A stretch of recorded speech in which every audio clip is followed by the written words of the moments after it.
যে মেয়ে দেখতেছে বিয়ে ঠিক হয়েছে, তখন কিন্তু আমি ফোন দিছি যে আপনি বিয়েটা করেন না, যা হয়েছে হয়েছে, আমি অনেক বড় ভুল করছি না যে আপনি আবার আমারে নেন। ও কি করছে, লাউড স্পিকার দিয়ে ওদের ফ্যামিলি সবাই শোনাইছে যে দেখো এখন আমার কাছে আসতে চায়, আমার বিয়ে ভাঙতে চায়। আর আমার কথা হলো যে আমার বাচ্চাটা আছে, বিয়ে ভাঙলো ভাঙুক, আপনি আমারে নেন। তখনও নেয় নাই, ও দামি দেয়নি, পুরো এলাকার মানুষের কাছে শুনাইছে দেখো দেখো আমার বিয়ে ভাঙার জন্য আমার ফোন দেয়। তারপর ও বিয়ে করে, বিয়ের আমি 2 দিন আগ পর্যন্ত খালি ফোন দিতে দিতে কাঁদতে কাঁদতে আমি শেষ। আমার বাচ্চাটার জন্য আমার বাবা মা পর্যন্ত ফোন দিয়ে বুঝাইছে দেখ তুই বিয়েটা করিস না, বাচ্চাটার দিকে তাকায়া।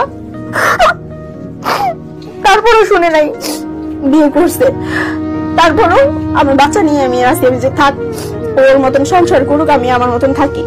এই যে দেখতেছেন ওই বাচ্চাটা, এই বাচ্চাটাকে একদম জন্মের পর থেকে বাবার ভালোবাসাটাই পেলো না, বাবার কোলে উঠতে পারলো না ঠিক মতন। যে জন্ম দিয়েছে ভাই দেখেন সেও কিন্তু যোগাযোগ রাখে না, তাহলে আরেকজন কিভাবে আমার বাচ্চাটা হাসি মুখে নিব ওইটা ভাবেন। এখন আমার ছেলেটা বাচ্চার পর থেকে বাপের ভালোবাসা পাইলো না, এখন যদি আমি বিয়ে করে চলে যাই আমার বাচ্চার তো মাও পাইবো না। এমনি কিন্তু খুব শান্ত বাচ্চা, কোনোদিন আমার কাছে কোনো কিছু না আবদার করে না ভেবে জানেন। এখন মাঝে মাঝে দম বন্ধ হয়ে আস, জীবনে কি করলাম, এত অল্প বয়সে বিয়ে হয়ে গেল, বাপ মায়ের কাছে থেকে বাপ মা ওইভাবে ঠিক মতন পড়াশোনাটাও করাইতে পারলো না, মানুষের মতন মানুষ হইতে পারলাম না। আমার বাচ্চার জন্য পুরো জীবনটা আমি বিসর্জন করে দিলাম। অনেক জায়গা থেকে বিয়ের ঘর আসে কিন্তু বিয়ে করি না, কি কারণে আমার বাচ্চাটা বাপ ছাড়া, আমি বিয়ে করলে মা ছাড়া হয়ে যাবো ওই ভয়ে।